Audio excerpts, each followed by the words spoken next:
ਵਾਲੇਕੁਮ ਜੀ। ਮੈਂ sir TV ਦਾ ਮਰੀਜ਼ ਹਾਂ। ਸਾਹ ਦਾ ਮਸਲਾ ਹੈ, ਮੈਨੂੰ ਬਿਮਾਰ ਹਾਂ। ਕਿਰਾਏ ਦਾ ਮਕਾਨ ਹੈ ਮੇਰਾ। ਘਰ 'ਚ ਕਮਾਉਣ ਵਾਲਾ ਮੈਂ ਹੀ ਸਾਂ ਅਤੇ ਮਜਬੂਰੀ ਬਣ ਗਈ ਹੈ। ਬਿਮਾਰੀ ਦੀ ਵਜ੍ਹਾ ਤੋਂ ਮੈਂ ਕੰਮ ਨਹੀਂ ਕਰ ਸਕਦਾ। ਮੇਰੀ ਕੋਈ ਮਦਦ ਕਰੋ। ਮਕਾਨ ਕਿਰਾਏ ਦਾ ਭਾਈ ਜਾਨ। ਡਾਕਟਰ ਕਹਿੰਦੇ ਨੇ ਖੁਰਾਕ ਖਾ, ਦਵਾਈ ਖਾ। ਮੇਰੇ ਕੋਲ ਪੈਸੇ ਨਹੀਂ ਹੈ। ਮੈਂ ਕਿਸ ਤਰ੍ਹਾਂ ਇਹ ਸਾਰਾ ਕੁਛ ਕਰ ਸਕਦਾ ਹਾਂ। ਮੈਂ ਬਹੁਤ ਮਜਬੂਰ ਹਾਂ। ਮੇਰੀ ਕੋਈ ਮਦਦ ਕੀਤੀ ਜਾਏ, ਮਿਹਰਬਾਨੀ। ਖੁਸ਼ ਰੱਖੇ, ਆਬਾਦ ਰੱਖੇ। ਮੇਰੀ ਕੋਈ ਮਦਦ ਕਰੋ। ਅੱਲਾ ਤੁਹਾਡੇ ਬੱਚਿਆਂ ਨੂੰ ਜ਼ਿੰਦਗੀ ਤੰਦਰੁਸਤੀ ਦੇ।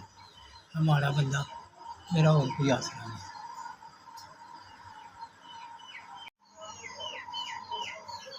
ਸਾਡੀ 5000 ਦੀ ਮਦਦ ਕੀਤੀ ਹੈ। ਅੱਲਾਹ ਤਾਲਾ ਤੁਹਾਨੂੰ ਖੁਸ਼ੀਆਂ ਵਹਾਏ, ਤੰਦਰੁਸਤੀ ਦੇ, ਸ਼ਿਫਾ ਦੇ।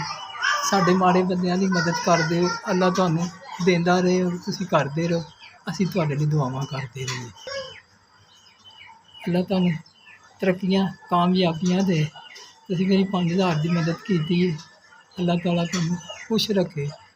ਤੁਸੀਂ ਥੁੜ ਕੇ ਨਾ ਬਹੋ, ਤੁਹਾਨੂੰ ਅੱਲਾਹ ਬਹੁਤ ਦੇ।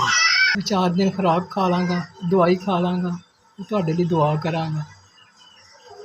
ਅੱਲਾਹ ਤਾਲਾ ਤੁਹਾਨੂੰ ਸਲਾਮਤ ਰੱਖੇ। ਸਾਡੇ ਵਰਗੇ ਮਾੜੇ ਬੰਦਿਆਂ ਦੀ ਤੁਸੀਂ ਮਦਦ ਕਰਦੇ ਰਹੋ।